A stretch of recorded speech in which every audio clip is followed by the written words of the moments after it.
Hi, I'm Tim. Welcome to Watchbox, and thanks for logging on. If you love this watch, email me, tmosso@thewatchbox.com.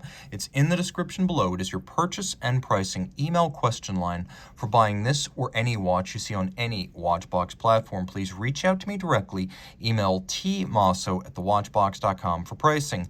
In 2018, Cartier redesigned the Santos de Cartier Large, and in 2022, it updated that model. This is that update. The Cartier Santos Large PVD Blue. Two different blue bezel Cartier Santos models were launched, one with a full blue dial and then one with a contrast of a silver dial and a blue bezel with blue numerals. So let's talk about this watch. It is easy to wear, although called Santos Large. Truth be told, it wears more like a medium watch from other brands. So 39.8 millimeters across, not including the crown guards. It's actually quite slim at just 9.4 millimeters thick.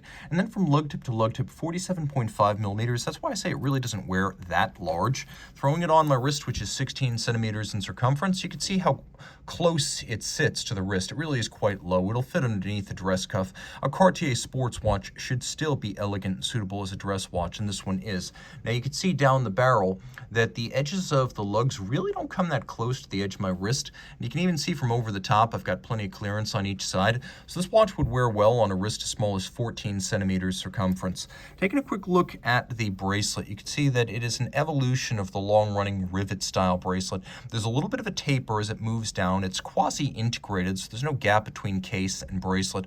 We have these symbolic rivets. They don't physically hold the bracelet together anymore, but they look awesome, and they are a link to the early days of the watch, as well as the distinctive screw-fixed bezel of the Santos. Now, it's actually more interesting than rivets. There's a system called Quick Switch where you push a button on the bottom and the bracelet or the strap pops up. Now, pops up and out, and it's a lot like a car seatbelt buckle, because if you want to put it back, all you do is you stick it in and it snaps right back. Cartier has several different strap options for this watch, so if you want to dress it with alligator leather, if you want to dress it with rubber, you can do that, or you can wear it on the bracelet.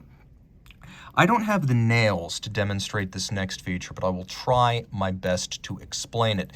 You can see on each side of the bracelet there are these little elongated access points, these little elongated ovals on each side represent links that can be removed, and it can be done without a tool. So let me see if I can activate one of these with my trimmed down and manicured nails. They are spring-loaded, so they do aid your cause a little bit.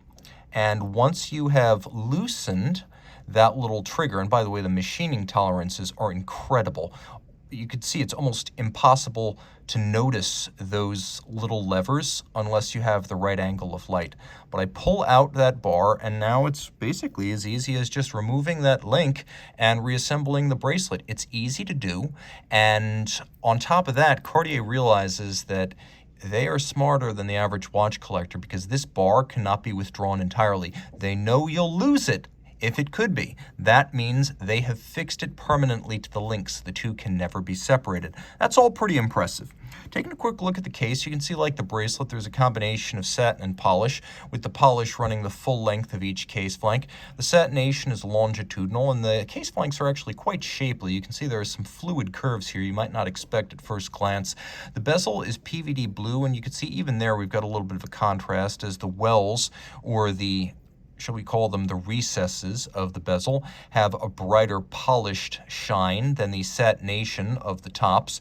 You can see the satination runs from top to bottom. All of the screws fixing the bezel have been polished for contrast. We have a silver dial whose center mimics the little ripples of the bezel. And then we have lovely metallic blue transferred radially arrayed Roman numerals with a watchmaker's 4 and blued hands at center. Now we'll do a quick loom shot here so you can see how well this sports watch is loomed. You can see that there are little indices inboard of the outboard numerals to allow you to read the time more carefully. We'll do a quick demonstration of some of the subsidiary setting modes so you can see how there is a stop seconds function. Then you've also got a quick set date. The crown has a little spindle with a cabochon cut, and then underneath the case back we have Cartier Caliber 1847 MC. Like the rest of the watch, it's made at their headquarters in La Chaux-de-Fonds. It's a automatic winder with a 42-hour power reserve, stop seconds, a quick set date, a 4 Hz beat rate, 23 joules. It's water resistant down to 100 meters, and the watch is actually quite magnetically resilient, having 1200 Gauss anti-magnetism. That is substantially more than 1000 Gauss. And of course, the Cartier Santos was the original pilot's watch, developed by Louis Cartier for his Brazilian friend Alberto Santos Dumont in 1904. Dumont was an aviator, but not of airplanes, dirigibles. He flew his Zeppelin-style craft over Paris. They were unwieldy and required 2 hands to operate, so he needed a watch that could be worn on the wrist because he simply didn't have a free hand to resort to his pocket.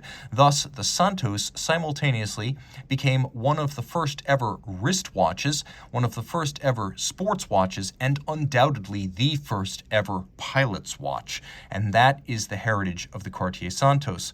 Reach out to Team Mosso at thewatchbox.com for purchase and pricing details.